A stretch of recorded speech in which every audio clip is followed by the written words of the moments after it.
live now. Okie-dokie.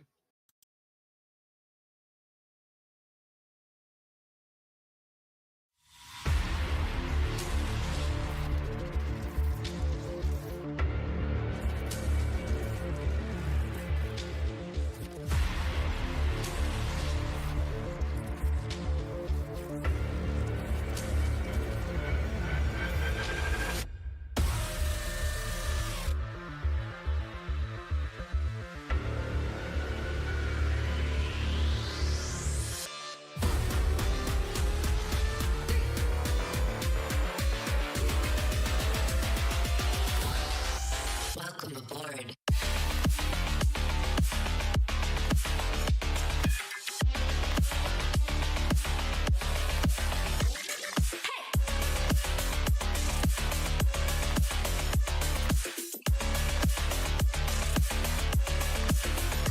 Activate.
Welcome aboard.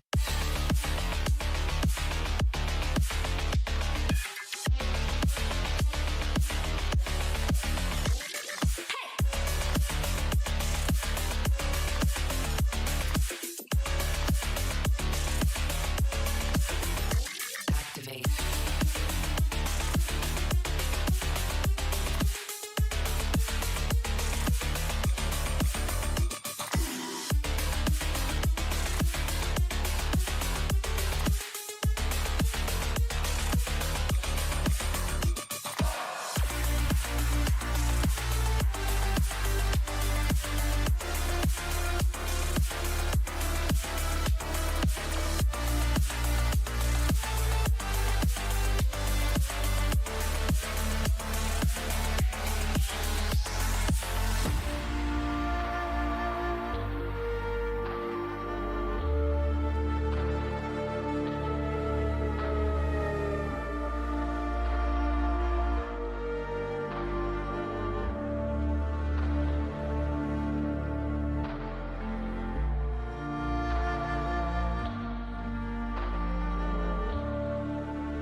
Hey, good evening. Are we We're actually, both- are we actually live and all perfect this And you time? can see me and everything. It's amazing. And hopefully the sound as well. Oh, don't jinx it. And, You jinxed it. let us know if there's any We're gonna issues get with sound. the circle of doom will appear now. Oh no, don't say that. Don't say that. Oh no. Hello everyone. Welcome to the Snowflake Show Season 3, Episode 8. I am your co-host Reganelite Links alongside I'm Lee Corn. you are, and over the next hour, guys, I'm going to give you the latest news, views, and share some funny and good news stories as well. Lee, how are you doing, buddy? Yeah, I'm okay. Still rushing backwards and forwards to the hospital, but well, not rushing, but going backwards and forwards to the hospital.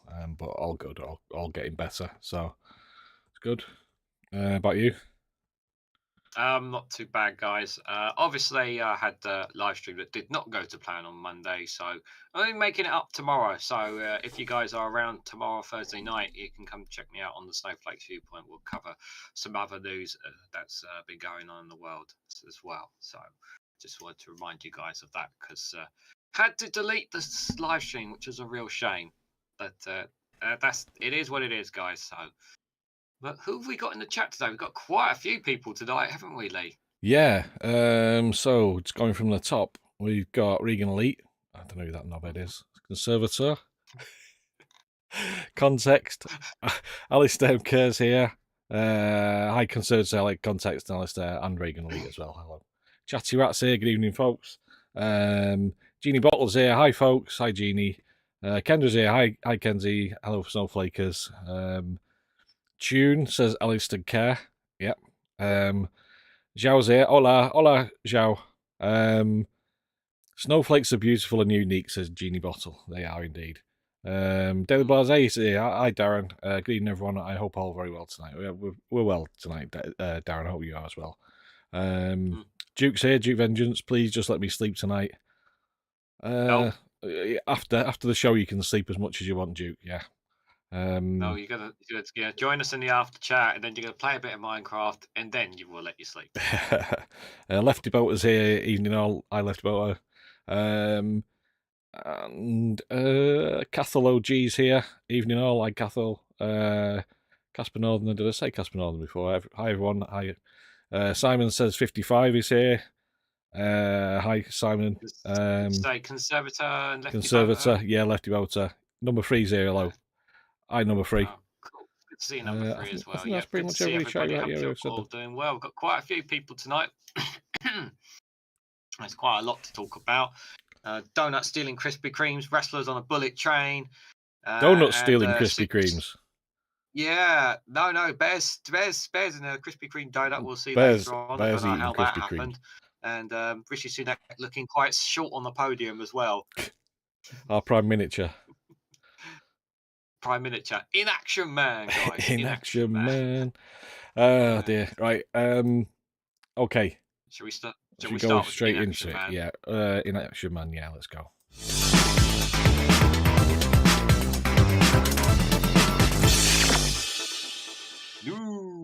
News. Yes. Sorry. Bear with me a second. Just trying to get his numbers together, figures together.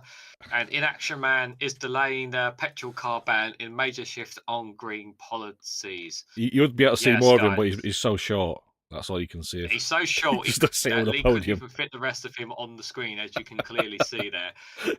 So you have to make do with what we've got, unfortunately. But yeah, this obviously had his speech just a while ago, guys. So Rishi Sunak delayed a ban on new petrol and diesel cars in a major change to the government's approach to achieving net zero by 2050. Prime Minister announced exemptions and delays to several key green policies alongside a 50% increase in cash incentives to replace gas boilers. The government could not impose unacceptable costs linked to reducing emissions on British families, he said. In Action Man denied he was watering down the government's net zero commitments. The changes come as In Action Man seeks to create dividing lines with opposition parties ahead of a general election expected this year. Framing the changes as pragmatic and proportionate, the Prime Minister has unpicked several of Boris Johnson's key policies, many of them launched when In Action Man was serving as Chancellor. And the political choices outlined in his speech preview more announcements later this autumn, as In Action Man promised he would set out a series of long-term decisions. In a speech from Downing Street on Wednesday, In Action Man said, moving too fast on green policies risks losing the consent of the British people. So among the key changes announced were a 5-year delay on the ban of sales on new petrol and diesel cars, meaning a full requirement for all new cars to be zero emission will not come into force until 2035. A 9-year delay on the ban of fossil fuels heating off gas grid homes to 2035. Raising the boiler upgrade grant by 50% to 7,500 to help households who want to replace their gas boilers. The ban on the sale of new gas boilers in 2025 remains, but the government will introduce new exemptions for poor households and scrapping the requirement on landlords to ensure all rental properties had an energy performance certificate EPC of grade C or higher from 2025. The announcement was brought forward after plans to change the proposal were revealed by the BBC.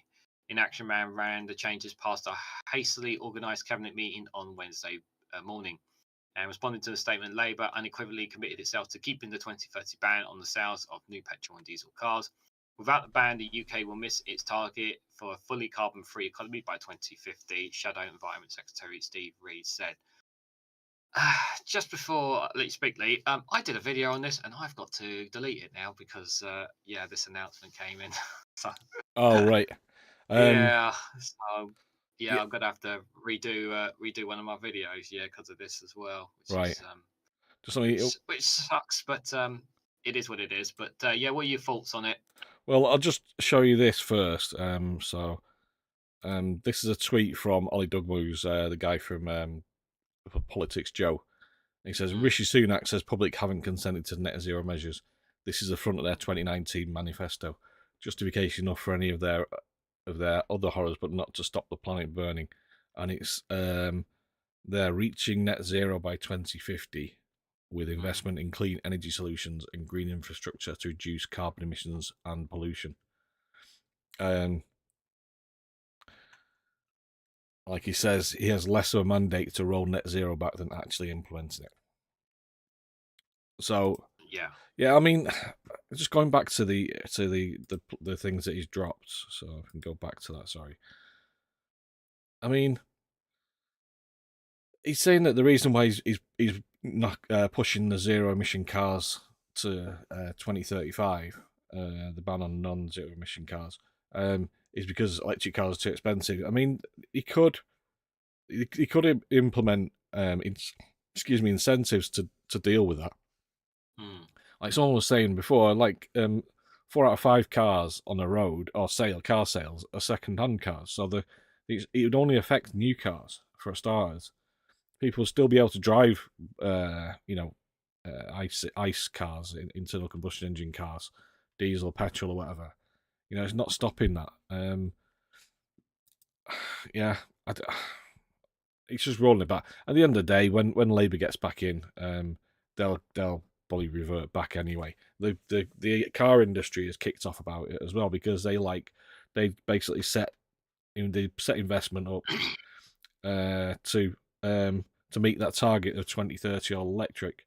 BMW apparently the story is that BMW, this deal they just did to build a new electric Mini in Cowley in Britain was on the basis that the government had confirmed that they would definitely be keeping the ban at 2030. Because obviously investing a load of money to make sure you're ready for that to be able to produce cars for the British market. Because the EU is still going for 2035. But they've invested, and the government's invested money into this as well.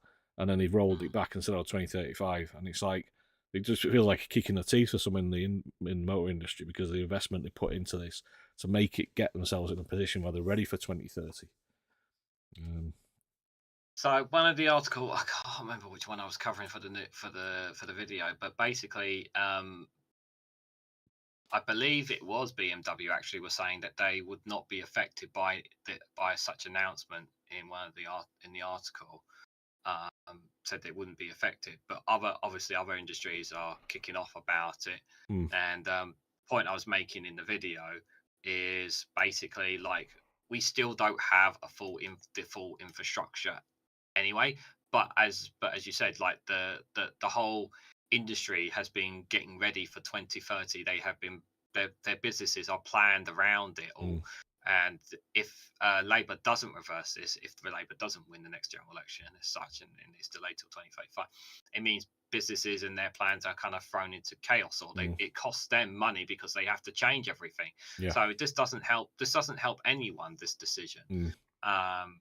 I mean, they just, and and the stupid thing about all this all stems back, because I was watching a bit of Sky News after this announcement. This all stems back from the whole ULEZ local election at Uxbridge. Yeah. It all stems back from that, and they think that the whole country is like that. When no, it's about that was a local thing in London. That it's not a national. It's not a national issue. It's a local issue, and they think that they can basically expand on that and think they found a way. People are not that stupid. Yeah. There's a minority out there who will feed on this, but the vast majority are not going to bite on this whatsoever. There are certain things in there that were kind of, I mean, a lot of this was put in place by or promised by Boris Johnson for starters, but there's a thing about like having 7 bins for recycling, and everybody having to have 7 bins and things like that. So some of these are kind of a bit out there anyway, and they probably never would have been put in place anyway, because it was just Boris Johnson coming up with random bizarre ideas. All hail the orb. Yeah, apologies for not putting the orb up, guys. I almost said the lava lamp there, but no, the orb. What was I going to say? The other guy of Andrew Marr had the guy of from former executive at Aston Martin, and he said to him, "Would will this affect investment in the UK?" He said, "Absolutely." He said, because the motor industry likes consistency. It likes to know what it's going to face. So if it knows that in 5 years' time or in 7 years' time, it's got to have all its cars as electric in the UK, and then another 5 years before the rest of Europe, then they'll plan for that and they'll make sure their businesses are ready. If you suddenly then move the goalpost, then it just completely changes it. And now everybody will try and second guess what the government is going to think, and they'll think, well, is it worth spending the money investing in it when the government could next week change it? And, if Labour gets in, they're likely to change it back again. So they can't rely on waiting for 2035 now. So it's probably going to be a case that any investment is going to stall until the next election, after the next election. Exactly. Why would people want to invest if they don't have a government that's not going to stick to its plans? Yeah. That's it.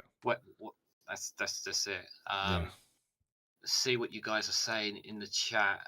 Let me scroll up a bit. Everyone's saying. So Larry the Cat's here. Boris super? Hey Larry the Cat, good to see you, buddy. Jal says, was Boris super fat? Probably. Oh my god, there's so much chat in the chat. So much talking. Number 3 says, I asked about getting an electric boiler to replace the old gas one. Running costs are 4 times higher. I think that's just, if that's a straight electric boiler, then they're ridiculously expensive to run, really inefficient. I think the heat exchange ones, what do they call them? The ones they're really pushing at the moment. I think they're more expensive to buy. Heat pumps, excuse me. Yeah, they're more expensive to buy initially, but they are more. The boiler upgrade grant is going to be that is one thing. Is going to raise that to help households want to replace the gas boilers by 50%, 7,500. So there is that incentive there to upgrade your gas boiler to a heat pump one. They are apparently supposed to be more efficient than gas boilers, but I'm only going off what I've read on it. Yeah, they're also not. Just before I go back to the chat, they're not they're not giving more. Is it? They're not making it more difficult for people to insulate their homes as well. My understanding as well. I don't know if it's going to cost more or something, or there's no extra incentive from the government to push that agenda, which will help keep energy bills down, the installation for people's homes as well, I believe. Yeah, I think their argument is that it'll cost more to insulate your home than just keep spending money on your fuel bill. Jal says, this time Action Man is working for Cobra. Alistair Keir says, Cobra didn't want him, he's too evil. I think he's just too stupid for Cobra, if I'm honest. No one's villain would want him, says Jow. Inaction Man, the worst hero to be invented since Trolley Problem Man, says Duke. Asked about getting an electric boiler to replace the old gas run. Running costs are 4-time high, says number 3. No, number 3. Is he missing? Go on. I was just. Or was you going to respond to number 3's Number comment? Number 3's put another comment in. May I remind all of you sinners that shortism is discouraged in the Church of Woke. Apologies, number 3. Yes, we shouldn't be taking the mick out of our Prime Minister's height or stature. We shouldn't. Is he missing company producing electric cars or something? Conservative says, I'm not sure on the ban of fossil fuels cars as of 2030 in one go. We'll start with the lowest MPG cars and phase out all cars in 5 years. All ICE cars, Conservative says there. If this continues, I would have to dust off my old bicycle, says Jow. Well, that's not a problem for you because you live in Portugal. So so a bit different for you than us. Mobsters on a bike. Number 3, power consumption gets you higher to get the heat, oil and gas gives you, says Alistair Keir. Sunak is great in assuring businesses everything will not be all right, and also businesses can be sure what is today won't be tomorrow. They are a reactive government with no plan at all. Exactly. Yeah. That's the problem. Jeannie Bottle says political promises worth as much as monopoly money and the market to buy food. Conservative says heat pumps are very effective, but require better insulation. Lefty Barrow says, I was looking forward to having 7 bins, to be honest. You know, Lefty, you do realise you'd have to pay for all of those bins. By the way, the government don't provide them for free. Just putting that. They'll probably give you the one around our way. They give the one that comes around the least often is the one that gets filled up most. So it basically gets filled up in the first week, and then you have to wait for 3 more weeks for it to get collected. And Duke Avenger says, don't worry, Sunak, I'm also vertically challenged. We're punching up. We can take the mick. We can take the mick out of Sunak. We're punching up, but simultaneously punching down at him because he's so short. So it doesn't matter. It's a bit. It's okay in that respect.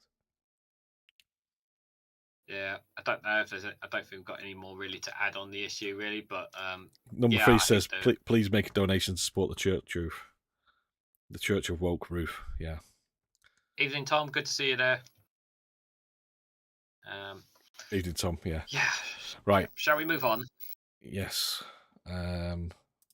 Okay. Oh, no, that's not. That's last week's news. What we're looking at there. There we go. We'll get there. So this is an exclusive from the Guardian guys that dropped this afternoon. This is one of Tories' biggest ever donors who profited from 135 million of NHS contracts. Frank Heister, who gave Inaction Man's party 5 million this summer, is thought to have made huge sums of money from the DHSC deals. He's one of the Conservatives' biggest ever donors and has profited from 135 million of contracts with the Department of Health and Social Care in under 4 years. Frank Hester, a healthcare tech entrepreneur whose company supplies computer systems to the NHS, gave Inaction Man's party 5 million this summer, the joint's biggest donation to the Tories in decades. His company, the Phoenix Partnership, TPP, paid out more than 20 million in dividends between 2019 and 2022, with Heister the only shareholder.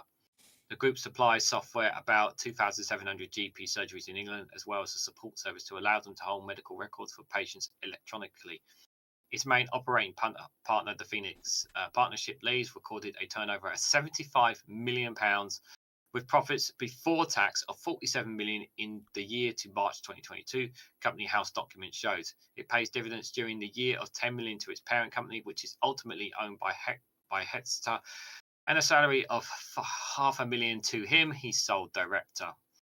Over a period of 4 years from 2019 to 2022, the ultimate parent company, TTP Group, paid out a 23.5 million in dividends, which appears to have gone to Hester again as his only shareholder. Contracts with the Department of Health and Social Care appear to make up a large proportion of TPP's businesses. TPP said it did not wish to comment when asked about its business with the NHS and whether all dividends were paid to Hester. So essentially, this one man is basically making an absolute boom off our national healthcare service, guys.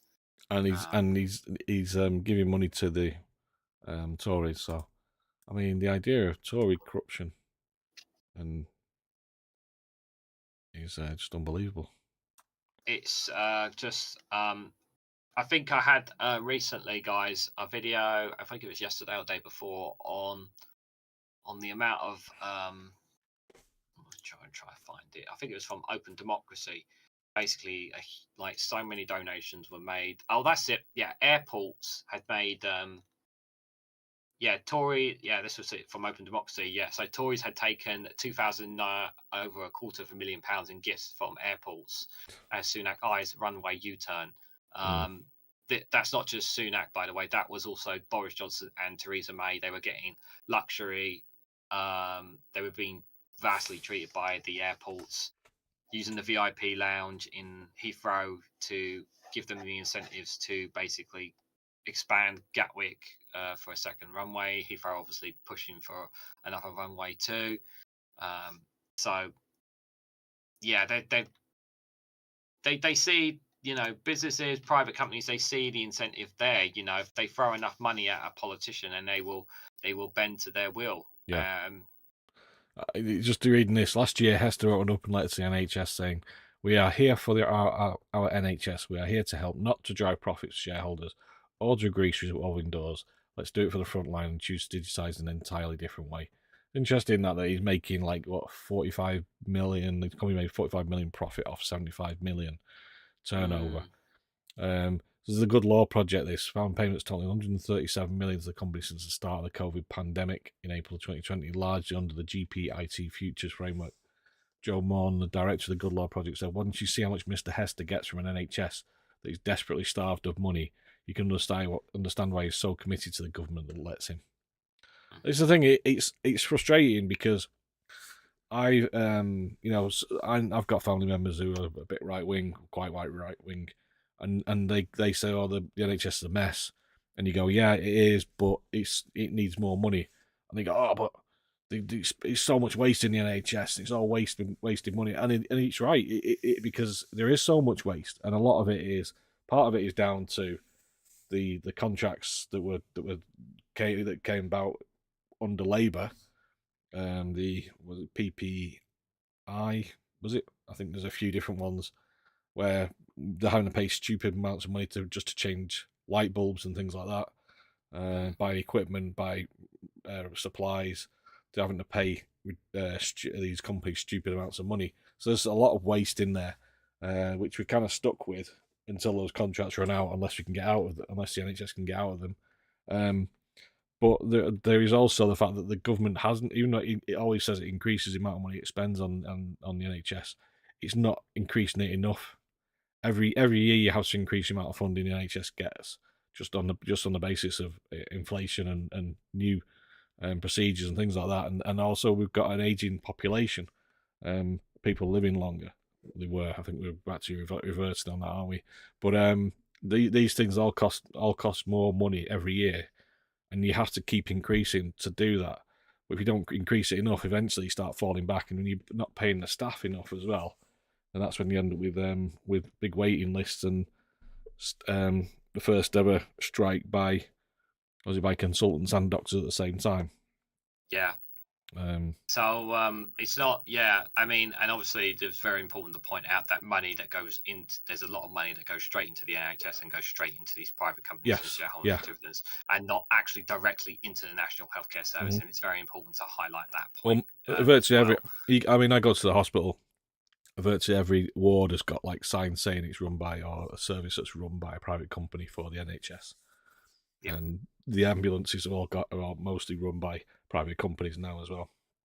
It's so the privatisation by stealth, but also the winding down of it as well, just to making it worse. So everybody goes, "Oh, it's terrible. We need to look at it differently." And it's just money's decline. Just trying to push people into and there's been a huge increase of people going private as well as a result of it. But going private is not. People don't realise that it doesn't. It's very, very expensive. Well, if you can afford it, it's worth it. But for some people, it's a case of matter of life and death. Yeah, but there were some people. It's the worst thing. But there's things like if you can't get a GP appointment, these private services that you can use. but what you find is that not only do you have to you pay for the private service to go and see them, but any prescriptions you get aren't on the NHS, they're private. You have to pay the ridiculously expensive costs of using those prescriptions as well. And you're then kind of stuck because the NHS doesn't want to know because you've gone private for that particular course of action or treatment. Yeah, so Larry the Cat says Platineer cough cough. Yeah, the US spy tech firm that's links to the FBI. Yeah. Yeah, track and trace fiasco was done under NHS. Going to be holding our good news. Going to be holding our NHS data as well, apparently, which Open Democracy have also covered in there. One thing that Thank God for having the NHS devoted to Scotland. Yeah, you're all right up there, Kia. Yeah. You're all right up there. Just go back to that in COVID, the one thing that was under I did have the NHS label, which was successful, was the vaccine rollout. The whole vaccine thing went really well. Which Johnson took credit for. Yeah, he did, but at least he did put it under the NHS label. Unfortunately, he put track and trace under the NHS. Should bring Capita. But anyway, that's your heart attack op sponsored by MCD, says Jeannie. Yeah, is that McDonald's? Looks like it. McDonald's, yeah. Lefty Watt says my ADHD meds were £121 a month because I had to get a private psychiatrist. Yeah, this is the thing. There's like a huge waiting list for ADHD diagnosis, and if you go private to get it done quicker, you then have to pay the private medication, and you can actually go back onto the NHS on it, but I think it takes about a year before the doctors will take like joint. There's a name for it, joint. Well, he's basically back under the NHS. I can't remember the name for it, but context. Just I know you're atting me on Discord. I will look at them after the show, buddy. I'll look at them after the show. Right, appreciate it. We're halfway through, so we need to kind of make a move, don't we? Get a move on a bit. Yeah. We won't talk too much about it, but let's just quickly have a look at this. And my camera has frozen, so can you just? Oh, sorry. Yeah. Oh, sorry. I put the wrong one on there. There we go.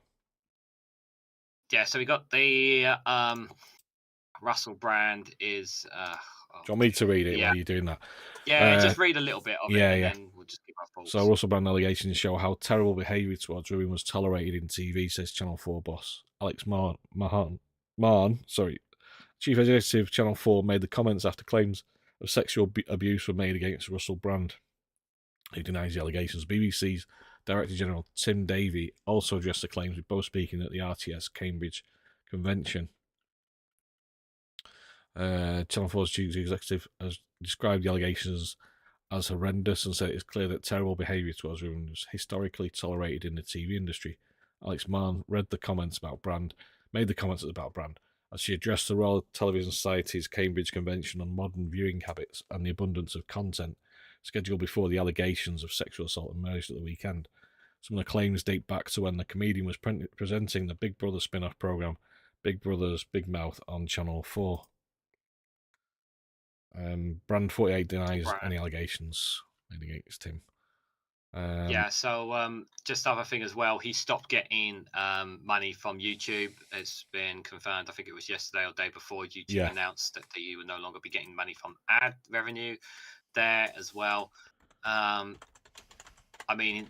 likes of Andrew Tate and a couple of others right-wing celebrities have come out in defense of him. GB News has also come under fire because one of its presenters was vigorously defending Russell Brand as well, and Ofcom basically said it wasn't it wasn't a very biased opinion or something along those lines as well. So there's a lot of people jumping behind him. Yeah, and obviously there's still the whole Dan Wootton thing unaccounted for as well, where there's been no. I actually have an update coming on Dan Wootton tomorrow on my channel as well. But it's. I don't think we need to add any more, except look, we have to stress these are allegations, and it is a lot of allegations. But these allegations, this is something that the women are claiming that have been going on for a long time in this industry. And it's important that their voices are allowed to be heard. And if Russell Brand is claiming that what they're saying is not true, well then, take them to court, sue them, make your claim instead of ignoring it. Mm-hmm. So I just wanted to. I'm just trying to find this article and get the video up. Yeah. While you're doing that, let me know when you're ready. I'll just have a quick look in the chat. Yeah, 30's here. Jenny from Random Scottish History. Good to see you there. Hi, Hope Jenny. you're well.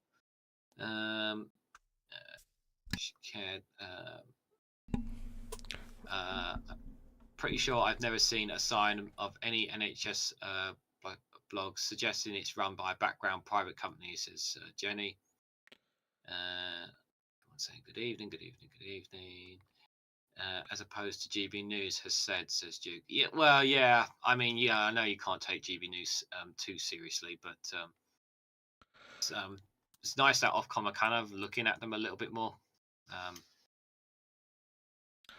Did you want to play that? Yeah. So this was Sophie Ridge said this on. It was like a monologue. It was where I thought it was really good. Now, I want to talk about Russell Brand.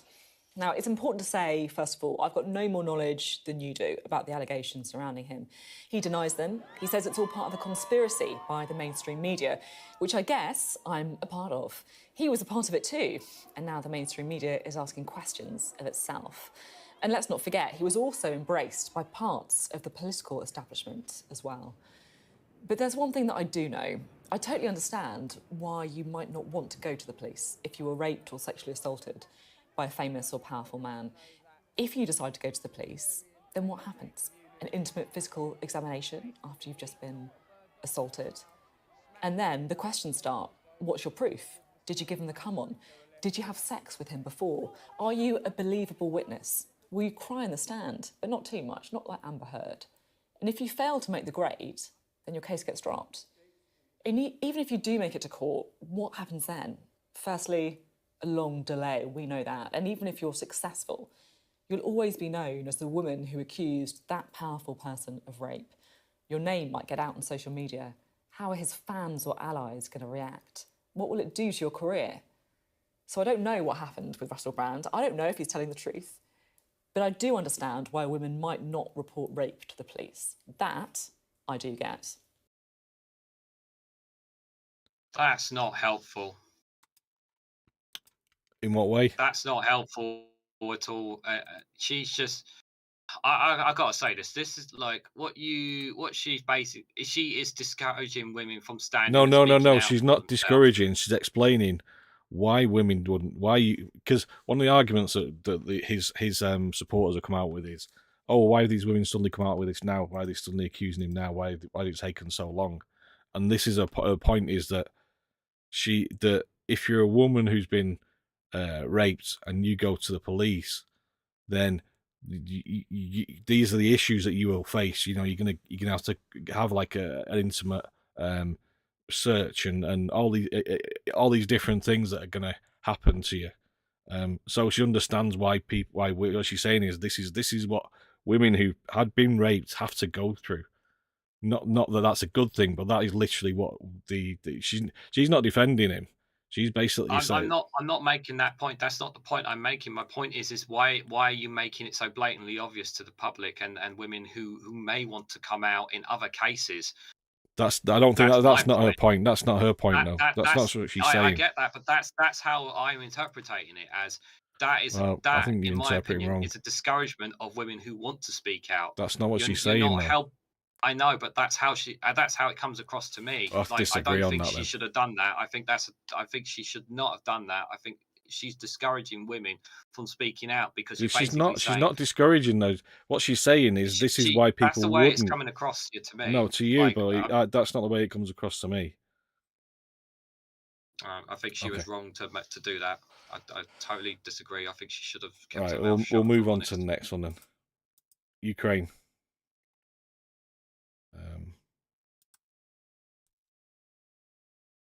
Yeah, so Just an update story on Ukraine that happened earlier today. Ukraine's oil refinery was sparked by a drone attack. Russia downed 4 UAVs. A refinery hit in Ukraine's Polyvia region as Kiev and Moscow trade drone attacks. 4 UAVs shot down over western Russia. They had some.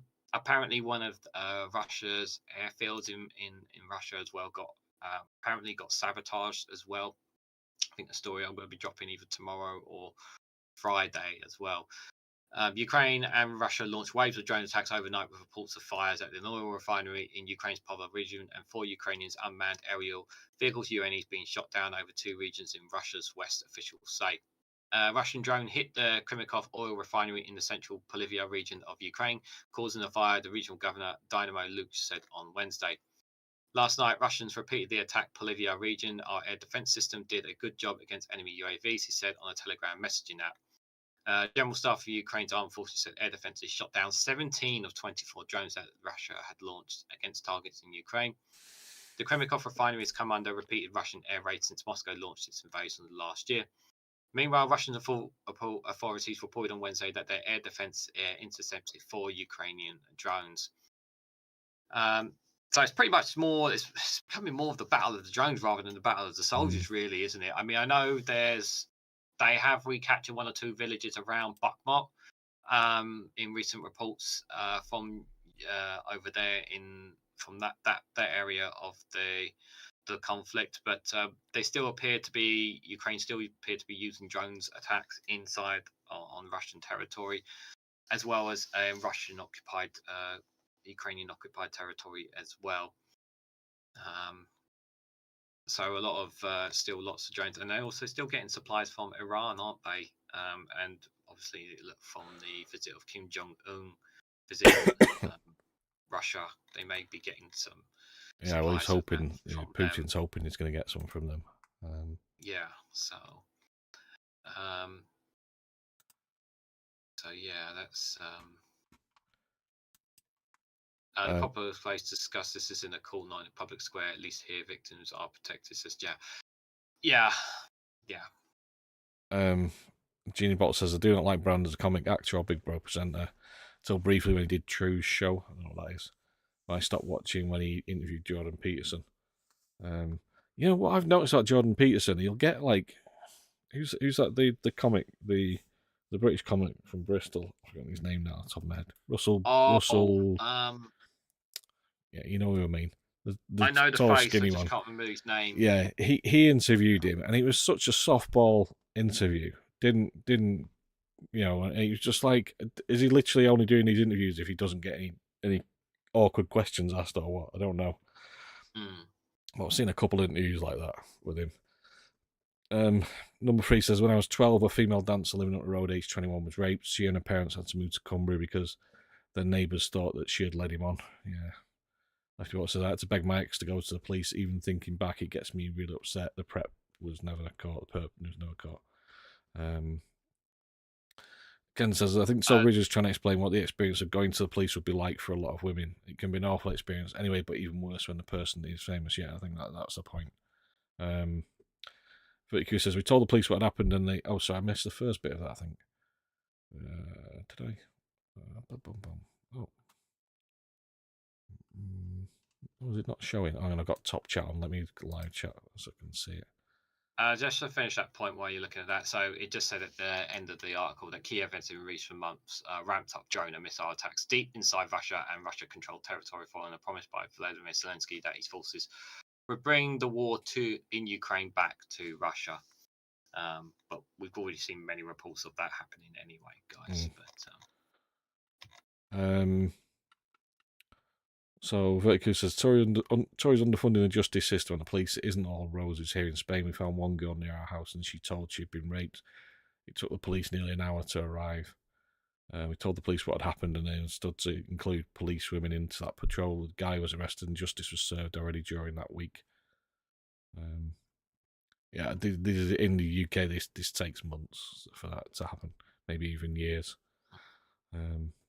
Now, just going back to Ukraine, so it says, winning the battle on the ground is incredibly difficult with lots of mines in the fields and without air superiority. Ukraine is doing a great job. Yeah, it is very difficult, I think. they are getting a lot from America, to be fair to them. I mean, they've got a lot of anti-air weaponry and a lot of defensive weapons supplies from Germany as well. They're going to be getting F-35 jets as well, which Ukrainians are in America at the moment being trained to pilot them as well. So, but that won't be till quite a couple of months before they'll be able to start flying them in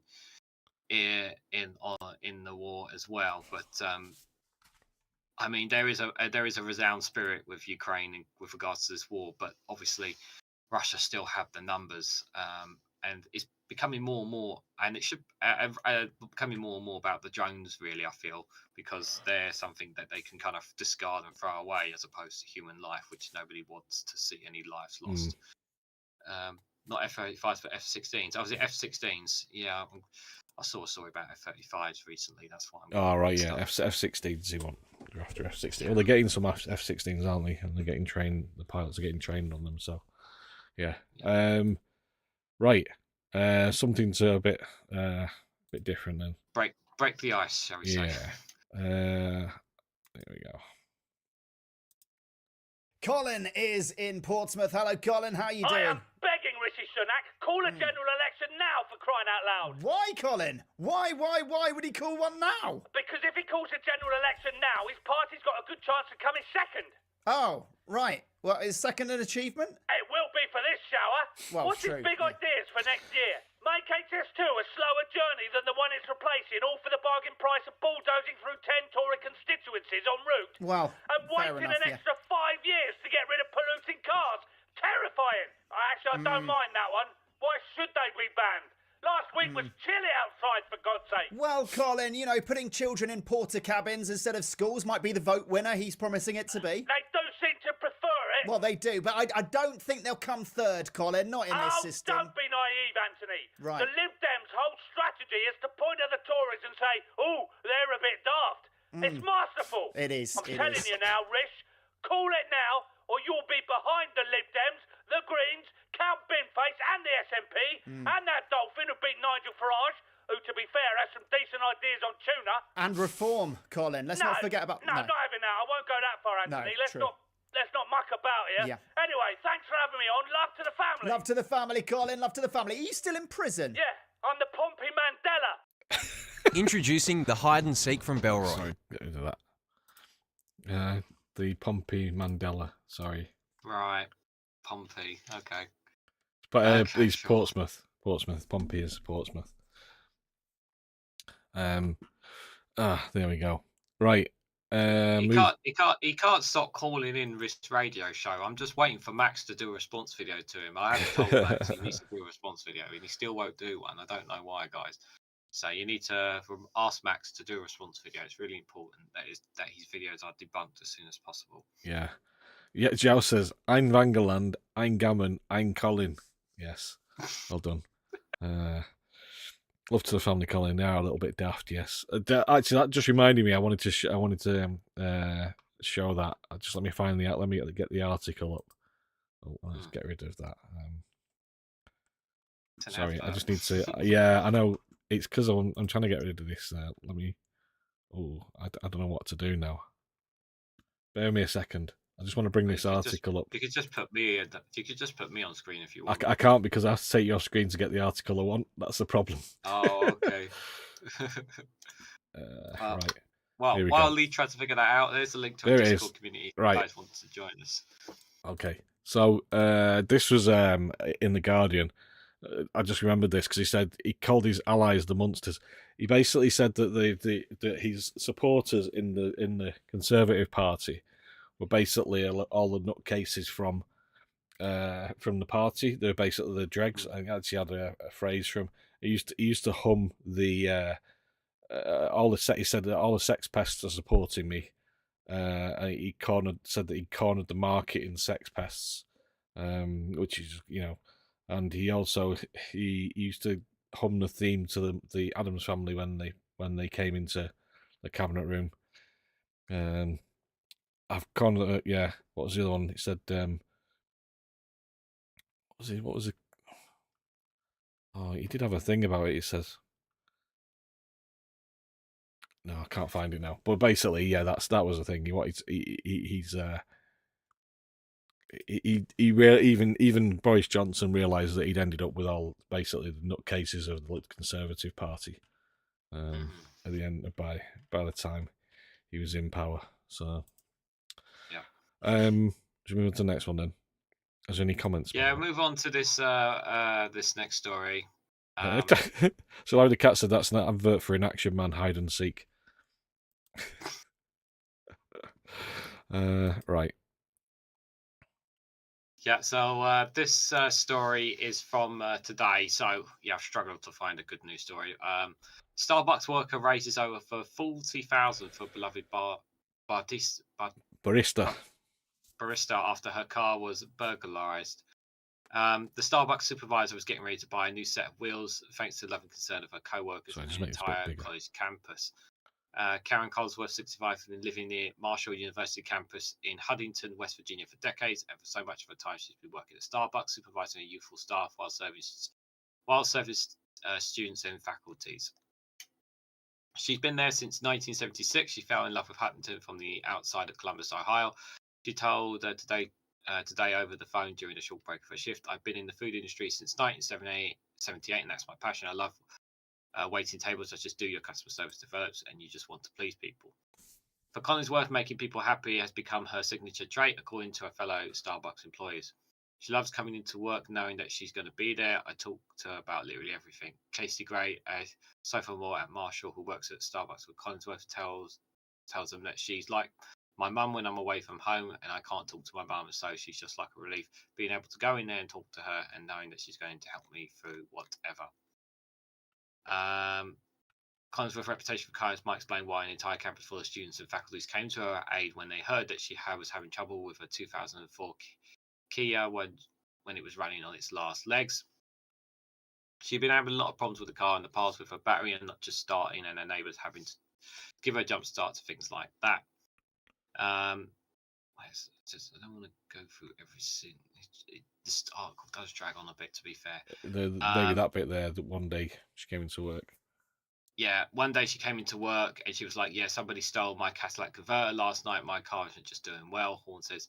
So in addition to the catalytic converter, Collinsworth's car was broken into again days later and had items stolen from its interior. And at that point, we all said, "Well, she cannot be driving this car anymore. It's barely running."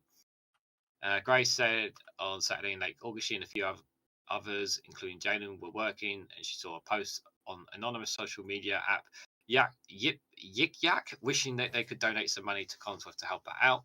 And we all just kind of talked about it and we floated the idea of starting a fundraiser for her, Grace says. After work, when I got back to my dorm, I decided to make it because I figured even if we couldn't raise that much money, any amount would help her. It was just kind of a spur of the moment thing. And so the GoFundMe We Love You, Karen, was started to help her buy a working car to ensure that she wouldn't have to worry about monthly bills, according to the page authored by anonymous baristas. To date, the fundraiser had raised over $40,000 for Collinsworth. The original goal was $10,000. Horn said that her co-workers all shared the fundraiser on Instagram, Facebook, Snapchat, and Yik Yak. The hell is Yik Yak? I've never heard of that Yik Yak. Never heard of that one. And that goal was met in the first 24 hours. It circulated pretty quickly that way, and donations were very neatly immediate. Grace said it was just amazing to see, honestly. Greyhorn and others had intended to surprise Collinsworth with the fundraising once it was done, but it spread so quickly that a neighbour broke the news to her instead. They ruined it. I was taken aback when I found out. It was very overwhelming. I knew these kids loved me because I loved them, Collinsworth said.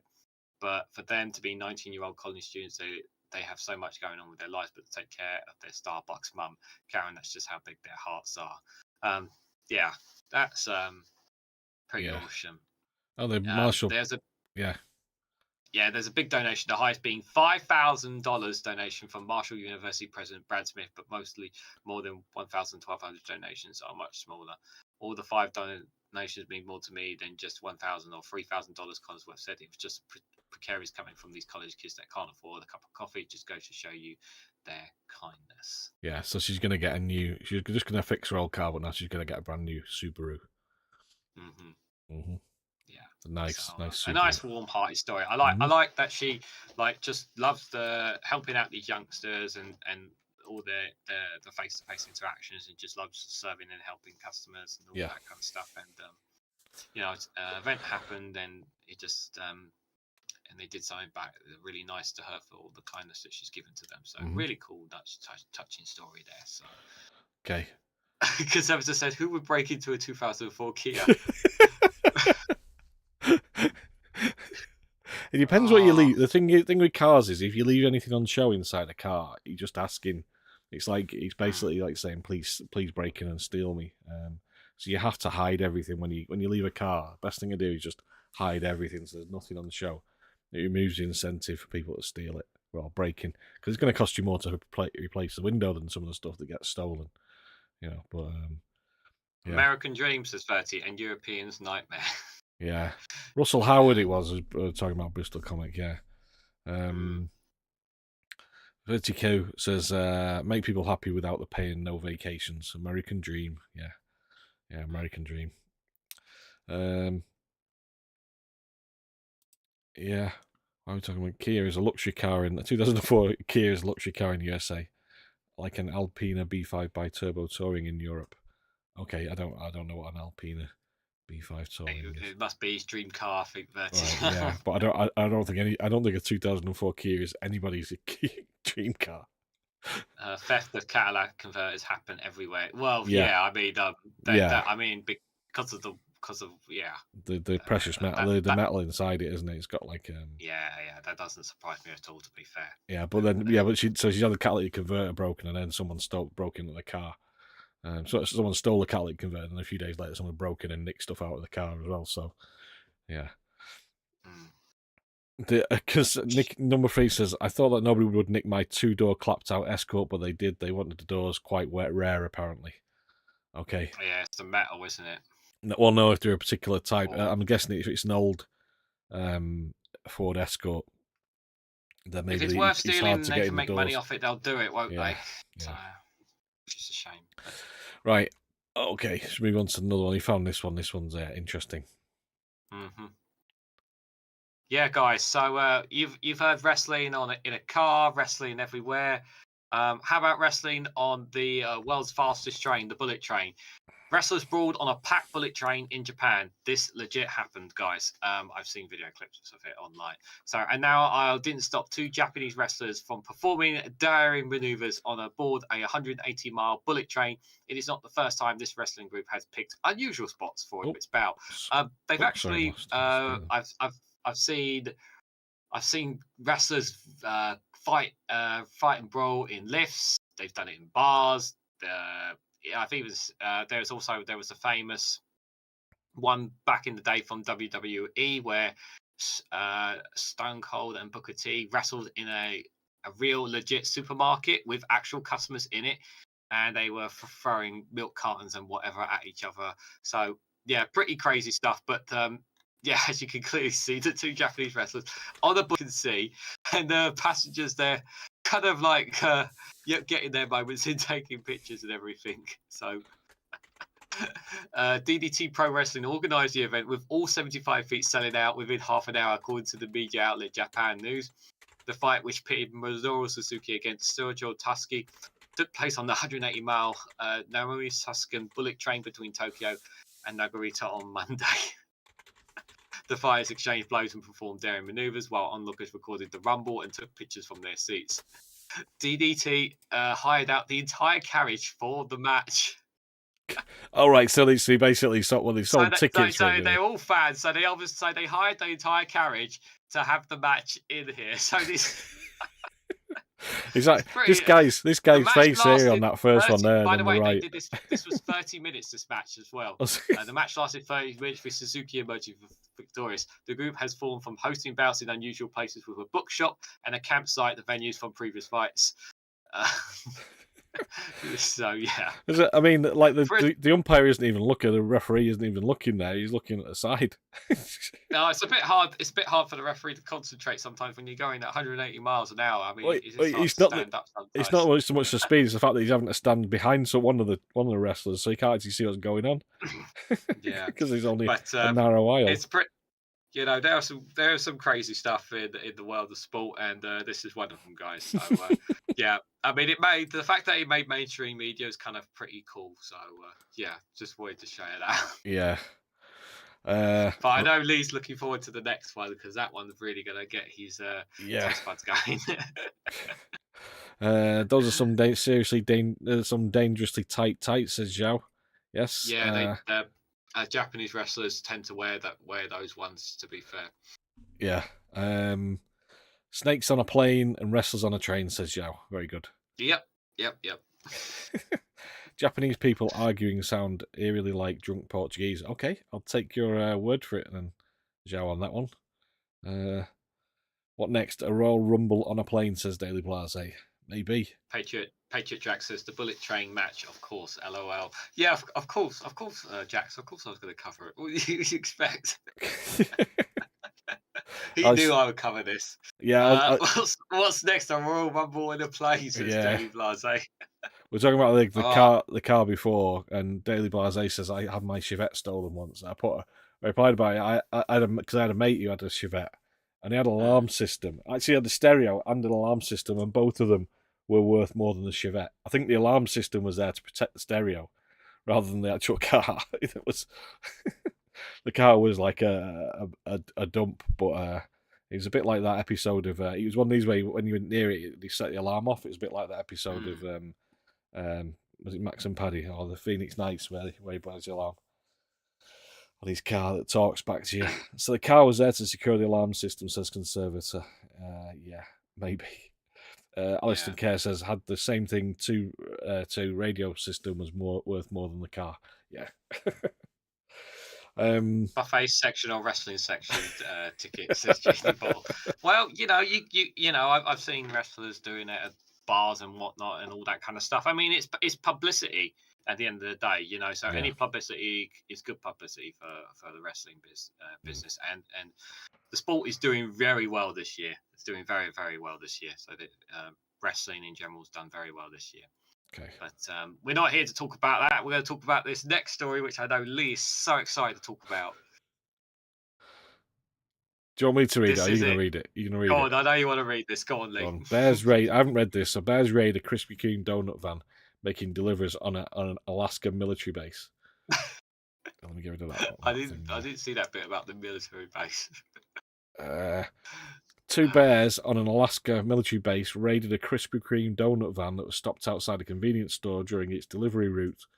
The driver usually left his doors open when he stopped at the store, but this time a sow and one of her cubs that loitered nearby sauntered inside, where they stayed for probably 20 minutes Tuesday morning, said Shelley Dino, the store manager for Joint Base Elmendorf Richardson JMM Express. The bears chomped on donut holes and other pastries, ignoring the banging on the side of the van that was aimed at shooing them away. Dino says, I was beating on the van and they were not moving. I could hear them breaking open the packages and everything. She said, they don't even care. All they want is that when the bears couldn't be roused, base security was called and sounded sirens meant to scare away the bears, she said. The bears eventually came out and wandered in front of the convenience store and gas station a bit before heading into the woods. It's not unusual to see bears on base or around the store, but nothing like this has happened before, Dino said. I think the delivery driver now closes his doors when he stops at the shop. We're cautious when we come in, when we leave, when we take out garbage. We do it in pairs, especially if it's dark. Captain Lexi Smith, a spokesperson at the base, said authorities on base are aware of this and other wildlife situations throughout the past several months. We urge the public to use caution to ensure that you are protecting our wildlife and yourselves. Wildlife may be our neighbour, but they should not be attracted to our human food sources. Yeah, there you go. So the most important question is that why were Krispy Kreme donuts being delivered to a military base? That's the more important question. Well, it's a convenience store because you have families on the base and things like that, don't you? So they live on the. Yeah, that's true. So it's a shop. It's delivered into the shop. Krispy Kreme donuts, and who can resist a Krispy Kreme donut? I mean, the one with the peanut butter. I mean, look at them! Look at them, just getting right in there, aren't they? So, yeah. I mean, you can't blame them, guys. You can't blame them. No, definitely not. The bare necessities with sprinkles, says Joe. Grin and bear it, says Larry the cat.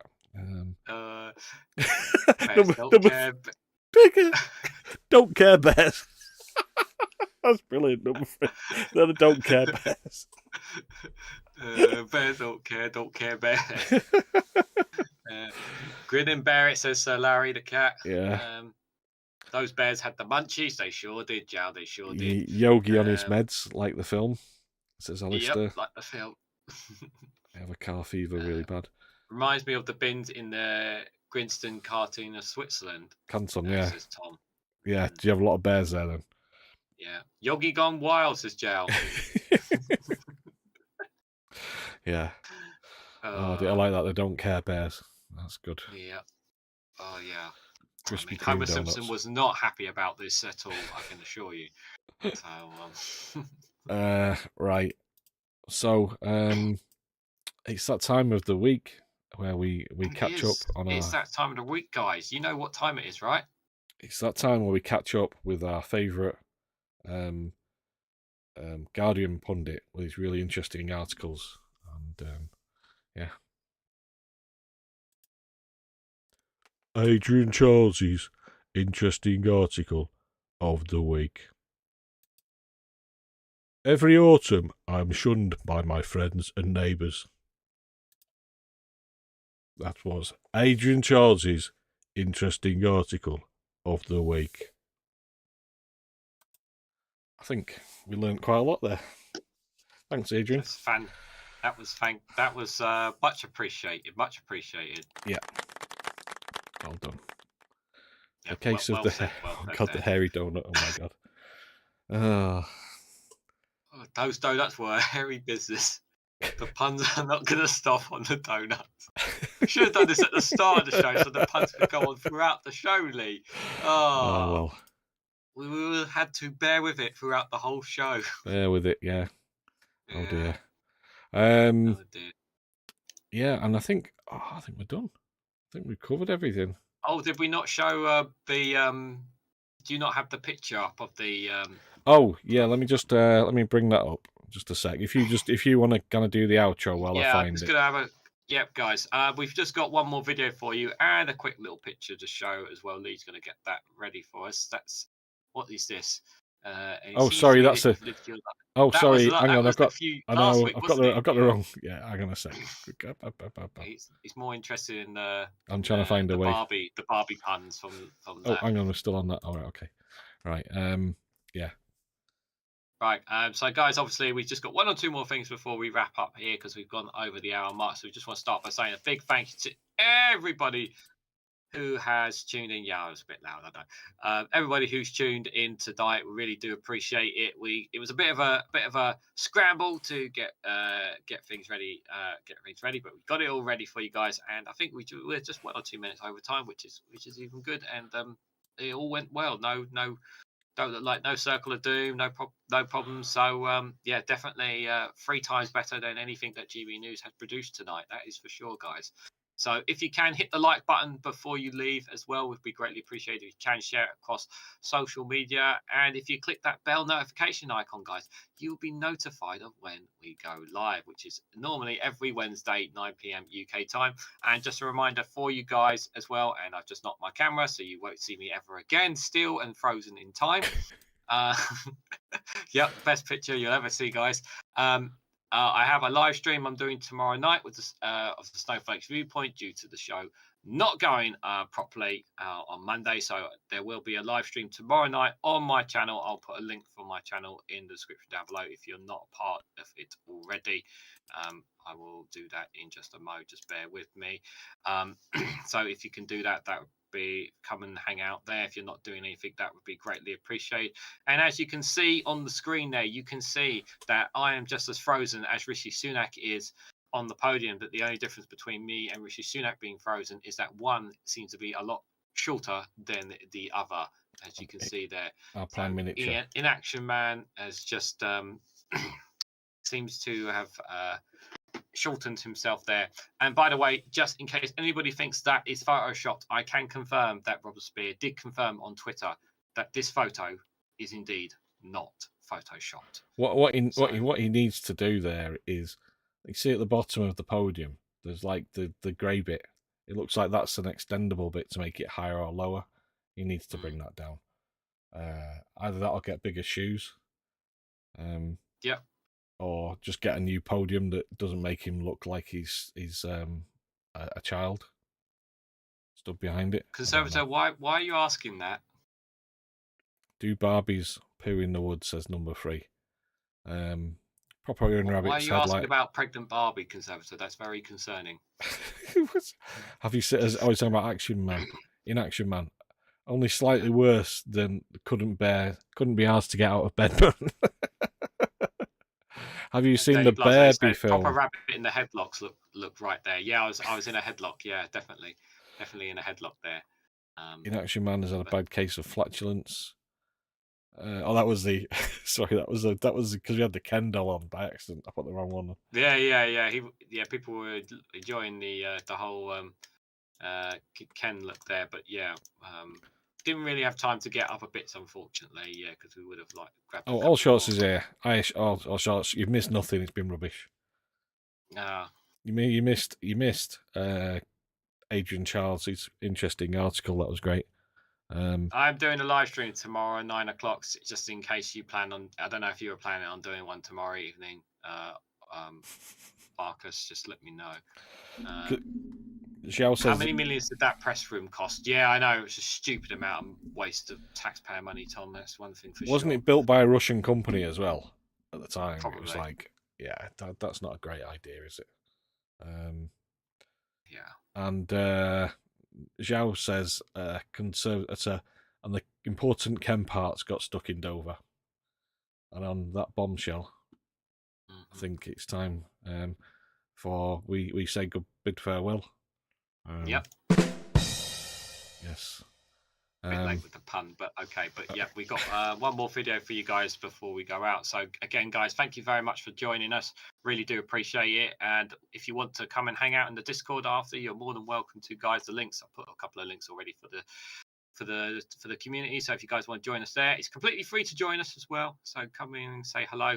And of course, I'll be back tomorrow with a Snowflake viewpoint. So if you guys want to come and hang out tomorrow night on my channel, you're more than welcome to do so. But until then, we've got one more thing to show them, haven't we, Lee? Yeah. Right, here we go.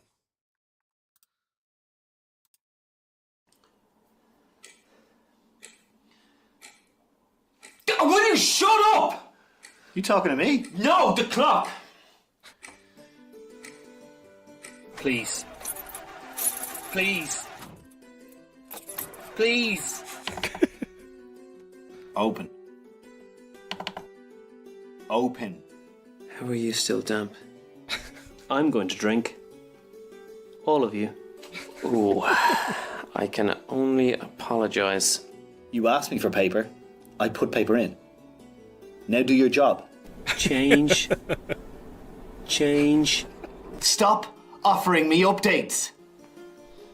Where did you come from? Turn left. There is no left. You stink.